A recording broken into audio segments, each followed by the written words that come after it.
اے میرے پیارے اسلامی بھائیوں، آج جو بیان کا موضوع ہے نا، آج جس بات پر ہم نے سمجھنا ہے کہ کچھ لوگ وہ ہوں گے قیامت کے دن جن کا حساب ہی نہیں ہوگا، بلا حساب جنت میں چلے جائیں گے۔ جی ہاں، ایسے بھی خوش نصیب ہوں گے، اور آج ہم نے انہی خوش نصیبوں کے بارے میں کچھ جاننا ہے تاکہ اللہ کرے ہم کوئی ایسا عمل کر جائیں، کچھ سیکھ کے جائیں کہ میں اور آپ بھی بلا حساب ہی جنت میں چلے جائیں۔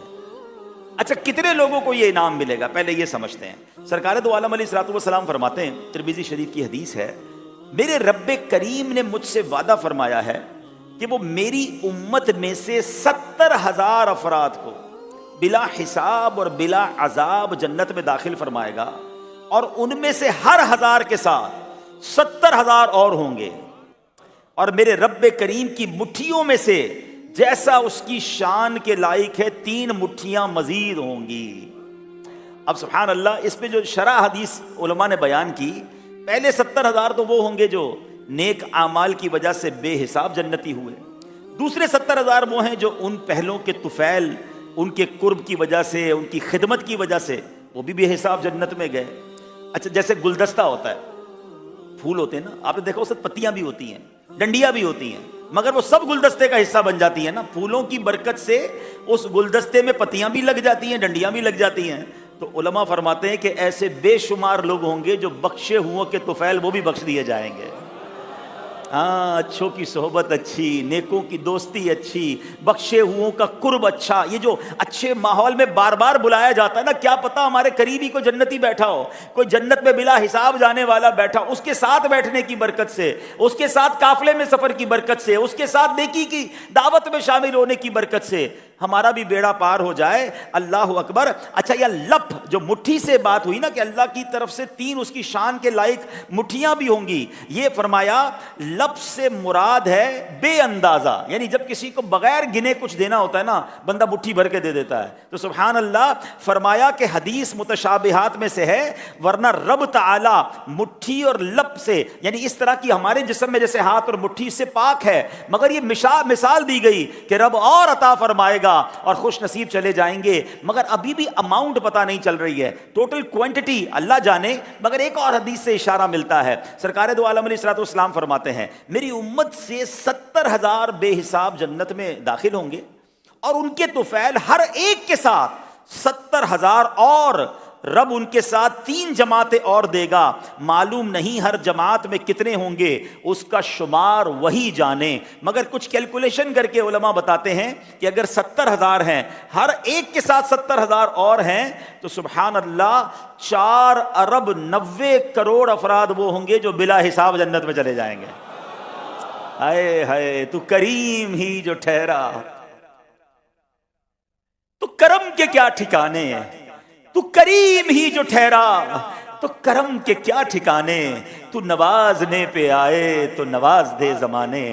اللہ اکبر۔ یہ میرے رب کی شان ہے کہ بلا حساب جنت میں اتنی بڑی تعداد میں لوگ شامل ہوں گے۔ اب سوال یہ پیدا ہوتا ہے، وہ کون لوگ ہوں گے؟ اللہ اکبر۔ میرے آقا مدینے والے مصطفیٰ صلی اللہ تعالی علیہ وسلم کا احسان دیکھیں کہ ہمیں یہ بھی بتا دیا کہ ان میں کون کون سے لوگ ہوں گے، ان کے کیا اعمال ہوں گے، ان کی کون سی نیکیاں ہوں گی جو انہیں بلا حساب جنت میں داخل کریں گی۔ تو آج اسی موضوع سے متعلق چند کیٹیگریز کو بیان کروں گا۔ غور یہ کرنا ہے کہ میں اس میں شامل ہوں کہ نہیں، یہ عمل میں کر رہا ہوں کہ نہیں، اور اگر نہیں کر رہا تو آج سے شروع کرنا ہے، کیونکہ قیامت کے دن حساب نہ دے سکوں گا، قیامت کے دن امتحان نہ دے سکوں گا۔ ہمیں پہلے ہی پتا ہے ہم نے پھنس جانا ہے، اور اب تو حدیث بھی سن لی کہ جس کا حساب ہوا اس نے پھنس جانا ہے۔ تو ہم اللہ سے دعا کرتے ہیں کہ اللہ اتنی بڑی تعداد میں تیری رحمت سے تیرے بندے جنت میں بلا حساب داخل ہوں گے، اے اللہ ان بلا حساب داخل ہونے والوں میں ہمیں بھی شامل فرما دے۔ اور سبحان اللہ، ایک اور حدیث پاک ذرا سنیے گا،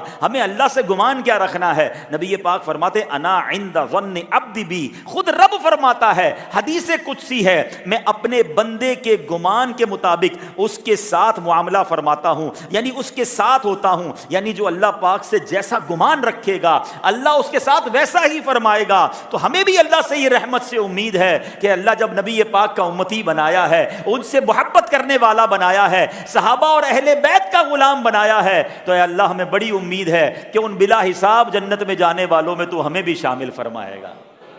حدیث قدسی سے ایک اور بات سیکھنی ہے، جیسا گمان کرتا ہے بندہ رب سے، اللہ ویسا ہی فرماتا ہے۔ اب یار بندوں، کچھ لوگ گمان اللہ سے اچھا نہیں کرتے، نہیں، آلویز بی پازیٹیو، نہیں یار میرے ساتھ تو اچھا ہوتا ہی نہیں ہے، میرے کام تو بنتے ہی نہیں ہیں، میرا کام مشکل ہی ہو جاتا ہے، نہیں، میرا رب ٹھیک فرما دے گا، میرا رب کرم فرمائے گا، میرا رب آسانی فرمائے گا۔ کچھ عرصہ پہلے ایک تحریر نظر سے گزری، ایمان تازہ ہو گیا، بلکہ ایک جملہ میں نے پڑھا، کچھ لوگ کہتے ہیں نا یار برے وقتوں کے لیے پیسے جمع کر کے رکھو، پیسے جمع کرو برے وقتوں میں کام آئیں گے۔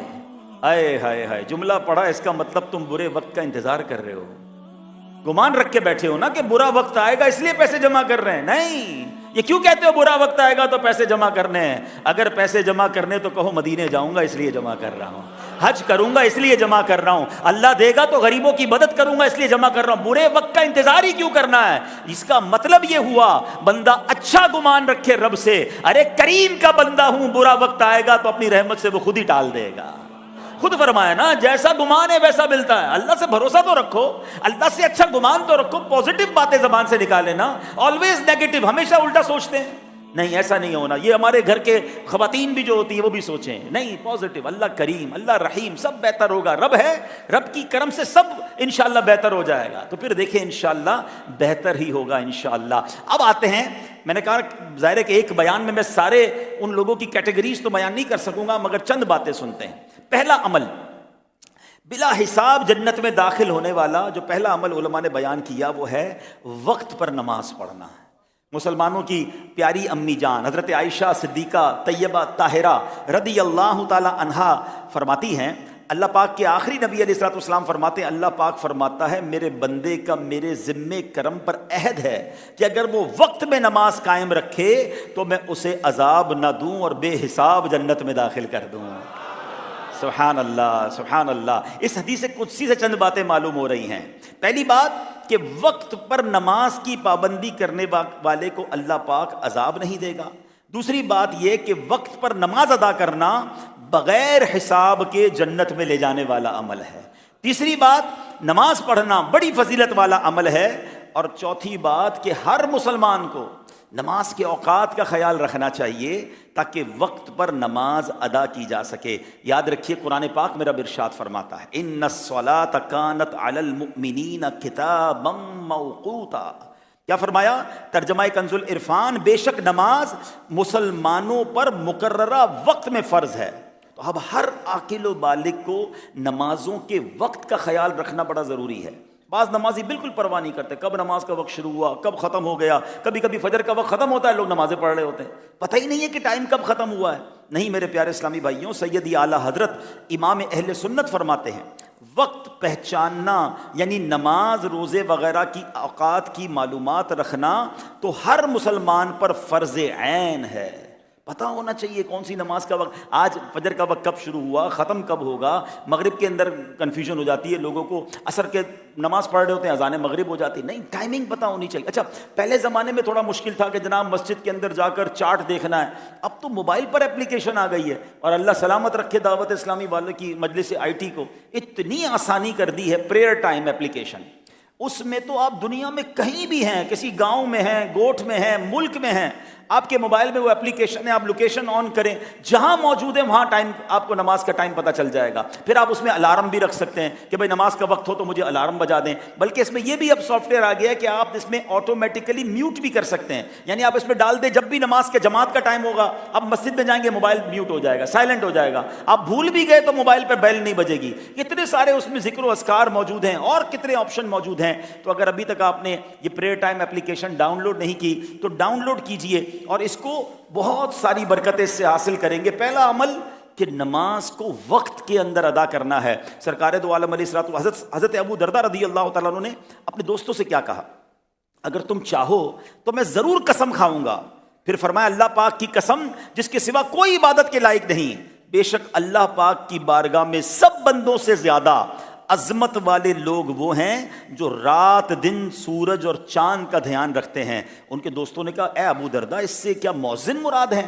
فرمایا بلکہ جو بھی مسلمان نماز کے وقت کا خیال رکھتا ہے، سبحان اللہ، یعنی یہ اللہ کے نزدیک عظمت والے، سب سے عظمت والے لوگ ہیں۔ ماشاءاللہ میں نے کچھ اسلامی بھائیوں کو بھی دیکھا ہے، ان کو نماز کی فکر ہوتی ہے، ٹائم ہو گیا ہے، ٹائم ختم ہونے والا ہے، ہم نے نماز پڑھنی ہے۔ کیا میرے اور آپ کے معمولات میں ایسا ہے کہ صبح ہونے سے لے کر شام تک ہم نماز کے اوقات کو ذہن میں دہراتے ہیں؟ سب سے آسان طریقہ تو یہ ہے کہ باجماعت نماز پڑھ لیں تو انشاءاللہ ٹائم کے اندر ہو جائے گی، لیکن اگر نہیں پڑھ پا رہے، کہیں سفر پر بھی ہیں، تو ہمیں نماز کے ٹائمنگ پتہ ہونے چاہیے اور وقت کے اندر نماز پڑھنا ہے۔ اور سبحان اللہ، کل رات آپ جانتے ہیں نا کون سی رات ہے؟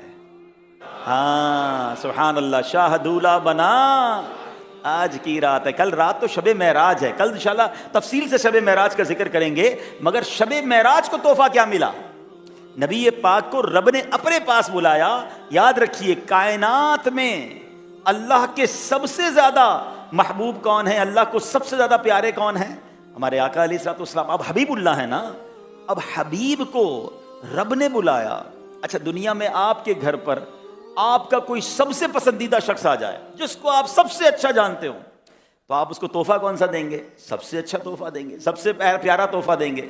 اللہ نے اپنے حبیب علیہ السلام کو اپنے پاس بلایا اور بلا کر تحفہ کیا دیا؟ نماز کا تحفہ دیا۔ ہاں سوچئے نماز کیا کمال کی چیز ہے۔ اچھا ایک اور بات، باقی جتنے شرعی احکام ہیں نا، حج ہو گیا، زکوٰۃ ہو گیا، روزہ ہے، یہ کہاں پر آئے احکام؟ جبریل لے کر آئے، زمین پر نبی پاک کو پیش کیے گئے۔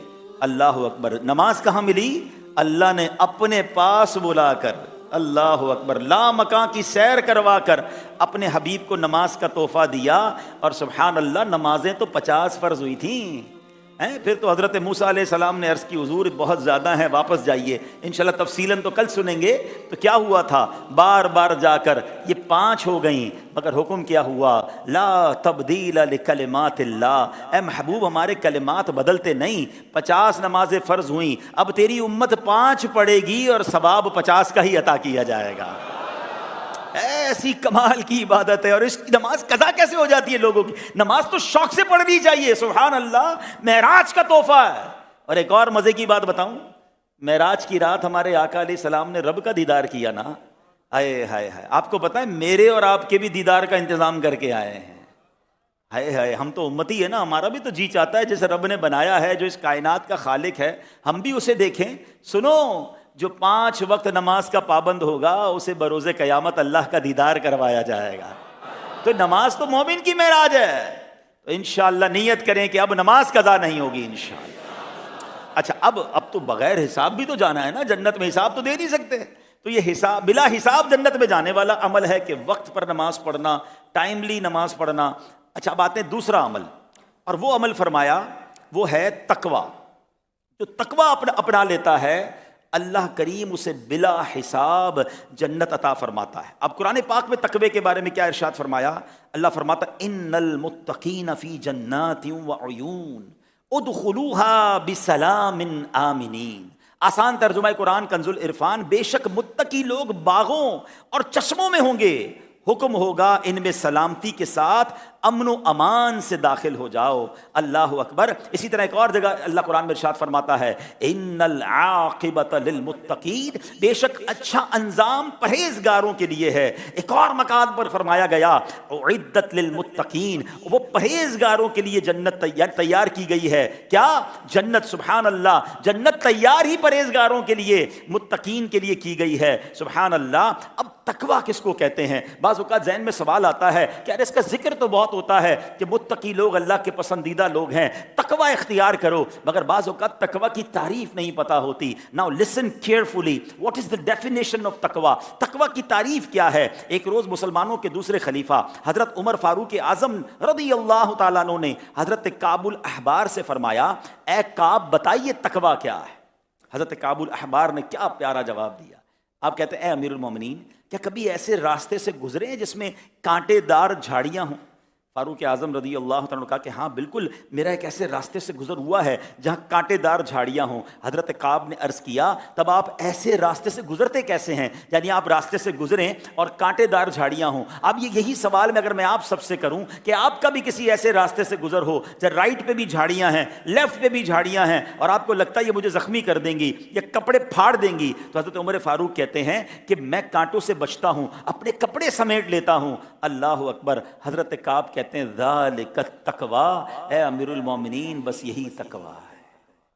کیا سمجھنا ہے اس سے؟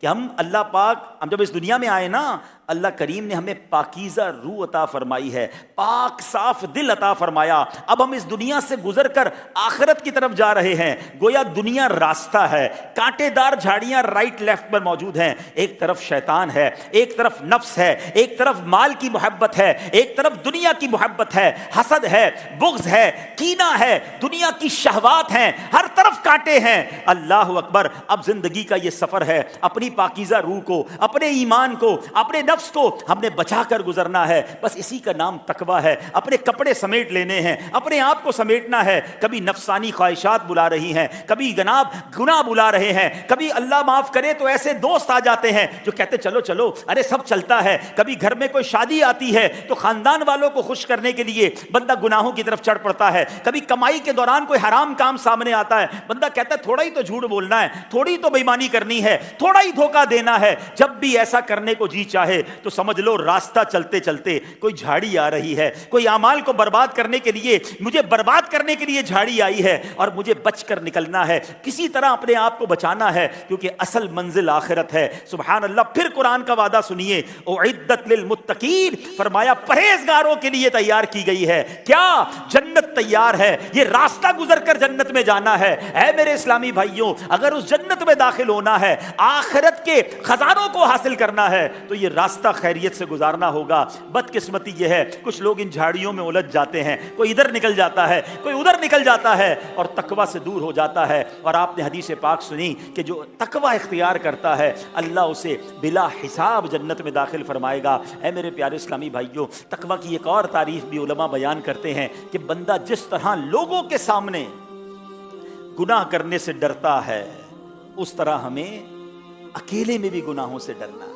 اکیلے میں گناہ کرتے وقت یہ خیال آنا چاہیے کہ جو میں کر رہا ہوں وہ رب دیکھ رہا ہے۔ اگر کاش میرے اور آپ کے دل میں، کہتے ہیں نا، یہ سافٹ ویئر ڈاؤن لوڈ ہو جائے کہ جب گناہ کرنے کو جی چاہے دل سے آواز آئے اللہ دیکھ رہا ہے، اللہ دیکھ رہا ہے، اور اللہ کرے ہم گناہ سے بچ جائیں۔ اسی کا نام تقویٰ ہے۔ ایک اور عمل پیارے آقا علیہ الصلوۃ والسلام کی حدیثوں سے بھی ملتا ہے، اور وہ کیا ہے؟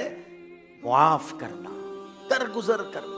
سبحان اللہ، یہ اللہ کو کتنا پسند ہے۔ حضرت انس بن مالک رضی اللہ تعالیٰ عنہ بیان کرتے ہیں، غیب جاننے اور غیب بتانے والے سچے نبی رسول ہاشمی صلی اللہ تعالیٰ علیہ وسلم نے غیب کی خبر دیتے ہوئے فرمایا، جب قیامت کے دن بندے حساب دینے کھڑے ہوں گے تو ایک پکارنے والا پکارے گا، وہ لوگ کھڑے ہو جائیں جن کا اجر اللہ پاک کے ذمے ہے اور جنت میں داخل ہو جائیں۔ پوچھا جائے گا وہ کون ہیں جن کا اجر اللہ پاک کے ذمے ہے؟ کہا جائے گا لوگوں سے گزر کرنے والے۔ یہ سن کر ہزاروں لوگ کھڑے ہوں گے اور بغیر حساب کے جنت میں داخل ہو جائیں گے۔ ہاں، درگزر کرنے والے، معاف کرنے والے۔ آئے ہائے، آج غور کیجئے، کیا ہم معاف کرنے کے لیے تیار ہیں؟ آج بندہ کہتا ہے میں نے معاف نہیں کرنا، میں انتظار میں بیٹھا ہوں، بس موقع ملنے کی دیر ہے، اس نے مجھے ذلیل کیا تھا، ہاتھ میں آ نہیں رہا، جس دن آئے گا بس بتاؤں گا میں کون ہوں، اس کے بچے کی شادی ہونے دو، شادی والے دن اس کا معاملہ خراب کروں گا۔ یعنی انتقام کی آگ لے کر لوگ دلوں میں بیٹھے ہیں، درگزر کرنے کے لیے، معاف کرنے کے لیے کوئی تیار نہیں۔ چھوٹی سی غلطی کسی سے ہو جائے، اس سے بدلہ لینا ہے، اس کو گالی دینی ہے، اگر کسی نے ہمیں گالی دے دی اس کو کئی گالیاں دینی ہیں۔ روڈوں پر روز تماشے ہو رہے ہیں، موٹر سائیکل والے سے گاڑی ٹچ ہو گئی، کوئی اس کا گریبان پکڑ رہا ہے، کوئی کسی کو مار رہا ہے، ملازم سے غلطی ہو گئی اس کو گالیاں نکال کر فارغ کر رہے ہیں، بیوی سے غلطی ہو گئی بیوی کو برا بھلا کہہ رہے ہیں، صبح سے لے کر شام تک کوئی کسی کو معاف کرنے کے لیے تیار نہیں ہے۔ اللہ اکبر۔ مگر تمنا سب کی یہ ہے کہ اللہ معاف کر دے۔ اللہ سے تمنا کیا ہے؟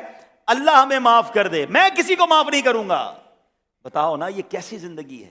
نہیں میرے پیارے اسلامی بھائی، معاف کرنے والا اللہ کو کتنا پسند ہے کہ بروز قیامت ہزاروں لوگ کھڑے ہوں گے۔ کہاں ہیں وہ لوگ؟ اعلان ہوگا کہ جن پر اللہ کا کرم، اللہ نے فرمایا کہ وہ کون ہے جن کا اجر اللہ پاک کے ذمے ہے، اور وہ کھڑے ہوں گے اور ہزاروں لوگ جنت میں داخل ہو جائیں گے اور یہ درگزر کرنے والے ہوں گے۔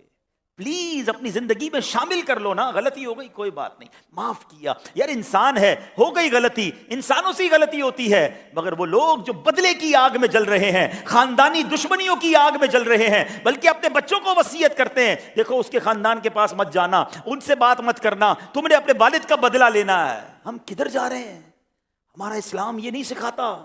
سبحان اللہ۔ اچھا، نعت کے اشعار سب کو یاد ہیں، سلام اس پر کہ جس نے گالیاں سن کر دعائیں دی، سلام اس پر کہ جس نے خون کے پیاسوں کو کبائیں دی، مگر کبھی ہم نے کوئی گالی سن کر دعا دی؟ کوئی ایک گالی تو دے، پھر دیکھو میں کتنی گالیاں دیتا ہوں۔ خون کے پیاسے نبی پاک نے جان لینے والوں کو معاف کیا۔ ہم سے چھوٹی غلطی کرنے والا معاف نہیں ہوتا، سالوں دل میں رکھتے ہیں، یار اس نے اس زمانے میں ایسا کیا تھا، اس نے 10 سال پہلے یہ کیا تھا، 5 سال پہلے یہ کیا تھا، بندہ معاف ہی نہیں کرتا۔ اب ایک اور حدیث سنیے اور غور سے سنیے، یاد کر لیجئے۔ حدیث پاک کا خلاصہ ہے، جو معاف نہیں کرتا اسے معاف نہیں کیا جائے گا، جو رحم نہیں کرتا اس پر رحم نہیں کیا جائے گا۔ اب غور کر لیجئے، اگر میں آج لوگوں کو معاف نہیں کر رہا اور مجھے کل پکڑ لیا گیا تو جواب دے سکو گے؟ آج رحم نہیں کر رہے، کل ہمیں پکڑ لیا گیا، ہم کیسے گزریں گے وہاں سے؟ معاف کر کے اللہ سے کہو تو صحیح نا، اے اللہ میں بندہ ہو کر تیرے بندوں کو معاف کر بیٹھا، تو کریم ہے میرے مالک، تو مجھے معاف فرما دے۔ کبھی اللہ سے آپ خود سوچیں، ایک دعا کرتے ہیں ہم، اب انشاءاللہ رمضان شریف آئے گا، شب قدر میں سب کو یہ دعا یاد ہوگی، عموماً سب کو یاد ہوتی ہے، اللہم انک عفو کریم تحب العفو فاعف عنی۔ کیا معنی ہے اس کا؟ اللہ تو معاف کرنے والا ہے، معافی کو پسند کرتا ہے، اللہ مجھے بھی معاف کر دے۔ بہت پیاری دعا ہے، مگر آپ سے میرا ایک سوال ہے، اللہ سے کیا کہہ رہے ہیں؟ اللہ تو معافی کو پسند کرتا ہے، مجھے معاف کر دے۔ اور پھر ایک اور دعا کرتے ہیں، اللہ میرے چھوٹے بڑے سارے گناہ معاف کر دے۔ مگر آپ سے اور مجھ سے کوئی پوچھے کہ تم نے بندوں کو معاف کر دیا ہے؟ نہیں، میں معاف نہیں کروں گا، میں تو نہیں چھوڑوں گا، یعنی بندوں کو میں معاف کرنے کے لیے تیار نہیں ہوں، اے اللہ تو میرے سارے گناہ معاف کر دے۔ خود سوچے تھے یہ کیسی دعا ہے؟ ارے دعا یہ ہونی چاہیے، مولا میں نے تیرے سارے بندوں کو معاف کیا، اللہ تو بھی تو مجھے معاف کر دے۔ ایک بڑے کمال کی شخصیت، سبحان اللہ، مزہ آ گیا جب میں نے پڑھا نا۔ پہلے ایک حدیث سن لے، پھر اس بندے کی بات سنتے ہیں۔ حضرت موسیٰ اللہ کے نبی علیہ السلام فرماتے ہیں کہ حضرت موسیٰ نے اللہ سے عرض کی، اے اللہ تیرے بندوں میں سے کون تیری بارگاہ میں سب سے زیادہ عزت والا ہے؟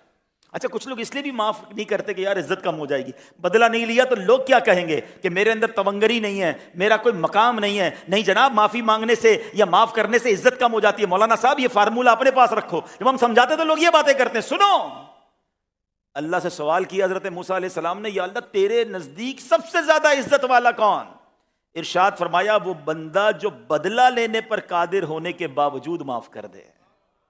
اصل مسئلہ بھی یہی ہے، بدلہ لینے کی قدرت ہو، آپ بدلہ لے سکتے ہیں۔ مثال کے طور پہ موٹر سائیکل پہ کوئی جا رہا ہے اور ایک بندہ نکلا گارڈ کے ساتھ، بڑی گاڑی، ٹھوکر لگ گئی، بندہ کا چلو یار اس کو معاف کیا، پتہ کچھ کر ہی نہیں سکتا اس کا، نہیں، یہی گارڈ والا اس کو کسی موٹر سائیکل والے نے تنگ کیا، اب پتہ ہے اس کو مسل سکتا ہے، مگر بندہ کہہ نہیں اللہ کی رضا کے لیے معاف کیا۔ مزہ یہ ہے کہ طاقت ہے، بدلہ لے سکتے ہیں، پھر معاف کریں، پھر دیکھیں اللہ کی طرف سے کیسا عطا ہوتا ہے۔ سرکار دو عالم علیہ الصلوۃ والسلام کے ایک بڑا پیارا فرمان، مجھے بڑا مزہ آیا یہ واقعہ پڑھنے سے، کہ سرکار دو عالم علیہ الصلوۃ والسلام نے فرمایا، کیا تم ابو دم کی طرح نہیں ہو سکتے؟ صحابہ کرام نے عرض کی، حضور یہ کون تھا اور یہ کیا کرتا تھا؟ تو فرمایا، تم سے پہلے لوگوں میں ایک شخص تھا، صبح ہوتی تھی تو یوں کہتا تھا، اے اللہ پاک، میں نے آج کے دن اپنی عزت اس شخص پر صدقہ کی، یعنی معاف کیا جو مجھ پر ظلم کرے۔ صبح ہوتے ہی پورے دن میں آج جو مجھ پر ظلم کرے گا، مجھے ستائے گا، وہ صبح اٹھ کے اللہ کو کہتا ہے اللہ میں نے اسے معاف کیا۔ اللہ اکبر، سوچے یہ کیا پیاری ادا تھی۔ اللہ کرے کہ میں اور آپ بھی یہ معمول بنا لیں کہ صبح اٹھیں یا نیت کریں، یا اللہ آج جو مجھے ستائے گا میں نے پیشگی معاف کیا، جو مجھ پر انگلی اٹھائے گا میں نے اسے معاف کیا، جو تانا دے گا میں نے اسے معاف کیا، مجھے گھورے گا، گالی دے گا، مجھ پر طنزیہ جملے کسے گا، اے اللہ میں نے اسے معاف کیا۔ سچ بتاؤ اگر یہ ہمارے معاشرے میں عام ہو جائے تو کتنے جھگڑے ختم ہو جائیں گے، کتنا پیار ہو جائے گا۔ ارے جناب آج تو ناشتے پر دسترخوان پر جھگڑا ہے، دوپہر کو آفس میں جھگڑا ہے، شام کو ٹریفک میں جھگڑا ہے، رات کو گھر آ کر پورے دن کی تھکن کے بعد پھر بچوں کے ساتھ جھگڑا ہے۔ ایسا لگتا ہے صبح سے شام لڑائی ہے، کوئی کسی کو معاف نہیں کر رہا، اور اللہ سے کہہ رہے ہیں اللہ معاف کر دے۔ نہیں میرے پیارے اسلامی بھائیوں، پہلے اپنے اندر معافی اور درگزر لائیے، آپ کی زندگی آسان بن جائے گی، آپ ہر دل عزیز ہو جائیں گے، گھر والے آپ کا انتظار کریں گے، دوست آپ کا انتظار کریں گے، جدھر جائیں گے لوگ مسکراتے چہرے کے ساتھ ملیں گے۔ مگر کچھ لوگ ہیں جن کا کام ہی لڑنا ہے، جن کا کام ہی طنز کرنا ہے، جن کا کام ہی غلطیاں ڈھونڈ کر جھگڑے کرنا ہے، وہ اپنا انجام سوچ لیں کہ پھر قیامت کے دن کیا ہوگا۔ تو آج ہم نے سن لیا کہ بلا حساب جنت میں داخل ہونے والے وہ ہوں گے جو درگزر کرنے والے ہوں گے، جو معاف کرنے والے ہوں گے۔ چلیں آج یہ بیان سن لیا ہے نا، تو آج غور کریں کہ کس کس سے لڑائی جاری رکھی ہے، کس کس سے دوری جاری رکھی ہے، اور خاص طور پہ کس سے بدلہ لینے کا پلان رکھا ہوا ہے۔ آج دل صاف کر لو، وہ کہتے ہیں نا ڈیلیٹ کا بٹن دبا دو کہ بس ختم، اب کسی سے بدلہ نہیں لینا ہے۔ اللہ سے عرض کر رہے ہیں مولا جو قیامت کے دن اعلان ہو کہ کدھر ہے وہ لوگ جن کا رب نے اپنے ذمے کرم لیا ہوا ہے، اللہ کرے جب لوگ کھڑے ہوں اس میں ہم بھی کھڑے ہو جائیں اور بلا حساب جنت میں چلے جائیں۔ سبحان اللہ۔ اسی طرح ایک اور عمل اللہ کے نبی علیہ الصلوۃ والسلام کی احادیث سے ملتا ہے، اور وہ عمل کیا ہے؟ صلہ رحمی کرنا۔ بہار شریعت میں ہے صلہ رحم کے معنی ہے رشتے کو جوڑنا، رشتے داروں کے ساتھ نیکی اور بھلائی کرنا، یعنی رشتے داری کو جوڑنا جو ہے نا، یہ بھی سبحان اللہ بلا حساب جنت میں جانے والا عمل ہے۔ مگر آج حال کیا ہے؟ چھوٹی چھوٹی بات پر رشتے ختم، دعوت نہیں دی، دعوت میں گئے تو اچھا کھانا نہیں کھلایا، گھر گئے تو اچھے انداز سے بلایا نہیں، ارے جناب ہم تو فلاں کے گھر اب جائیں گے ہی نہیں، رشتے داریاں کاٹ دی ہیں۔ نہیں میرے پیارے اسلامی بھائیوں، حدیث پاک میں ہے جو رشتے توڑتا ہے اللہ پاک اسے توڑ ڈالتا ہے۔ ہاں یہ چھوٹا گناہ نہیں ہے۔ آپ نے ابھی آئے گی نا شب برات آئے گی انشاءاللہ، شب قدر آئے گی، جو بڑی راتیں نا بخشش کی راتیں، ان بخشش کی راتوں میں بھی آپ نے یہ حدیثیں سنی ہوں گی کہ ان بخشش کی راتوں میں اللہ پاک سب کی بخشش فرماتا ہے، مگر چند مجرموں کی بخشش نہیں فرماتا۔ ان مجرموں کی لسٹ میں آپ کو رشتہ داری کاٹنے والا مل جائے گا۔ یعنی اتنا بڑا گناہ ہے کہ مبارک راتوں میں بھی نہیں بخشے جاتے۔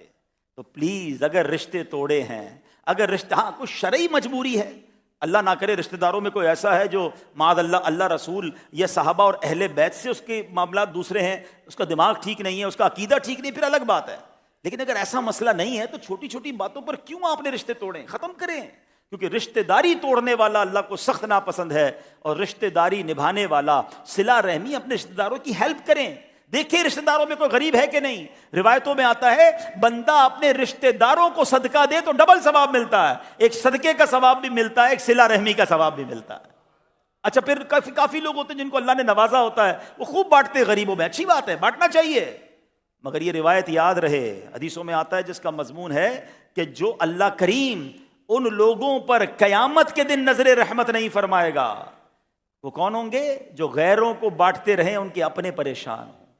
پہلے اپنوں کو تو دیکھیں، ان کو دینا زیادہ ضروری ہے، ان کے ساتھ صلہ رحمی کریں۔ اور آج ہم نے سن لیا کہ صلہ رحمی سبحان اللہ یہ وہ عمل ہے کہ وہ بلا حساب جنت میں جانے والا عمل ہے۔ اب آخری حدیث سن لیتے ہیں، بیان کا وقت اب اختتام پر ہے۔ پیارے آقا علیہ الصلوۃ والسلام نے ارشاد فرمایا اللہ کریم قیامت کے دن لوگوں کو ایسے کھلے اور ہموار میدان میں جمع فرمائے گا جہاں پکارنے والے کی پکار سب کو سنائی دے گی اور دیکھنے والے کی نگاہ سب تک پہنچے گی۔ پھر ایک منادی اعلان کرے گا، اللہ اکبر۔ وہ کیا اعلان ہوگا؟ کہاں ہیں جن کی کروٹیں بستروں سے جدا رہتی تھیں؟ تھوڑے سے لوگ کھڑے ہوں گے، بغیر حساب جنت میں چلے جائیں گے۔ پکارنے والا پھر کہے گا کہاں ہیں وہ لوگ جنہیں کوئی تجارت اور خرید و فروخت اللہ کریم کی یاد سے غافل نہیں کرتی تھی؟ پھر تھوڑے لوگ کھڑے ہوں گے اور یہ بھی بغیر حساب کے جنت میں چلے جائیں گے۔ بقیہ ساری مخلوق کھڑی رہے گی اور ان سے حساب لیا جائے گا۔ تو ایک اور کیٹیگری کیا بنی اسی روایت میں؟ ہر حال میں اللہ کا شکر ادا کرنے والے بھی شامل ہیں۔ تو اللہ کا ہر حال میں شکر ادا کریں۔ تہجد پڑھنے والے سبحان اللہ اس میں شامل غافل ہیں، اور وہ تاجر جو حلال کام کرتے ہیں، جو اللہ کی یاد سے غافل نہیں ہوتے، مارکیٹ میں جا کر نماز قضا نہیں کرتے،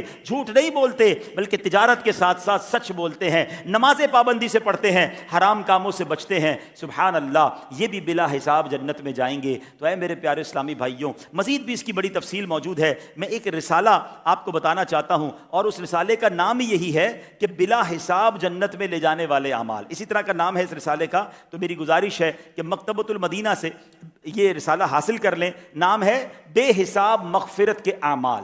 تو یہ رسالے میں اور بھی بہت سارے ماشاءاللہ اعمال لکھے ہیں، تو ہمیں ضرور معلوم ہونے چاہیے کہ بے حساب مغفرت مل جائے، بلا حساب مغفرت مل جائے تو اور کیا چاہیے۔ ہم اللہ کریم سے دعا کرتے ہیں، اے اللہ رجب کا مہینہ ہے، تیرے نبی علیہ الصلوۃ والسلام کی معراج کا مہینہ ہے، اے پروردگار اس مبارک مہینے کی برکت سے ہم سب کو بلا حساب جنت میں داخلہ عطا فرما۔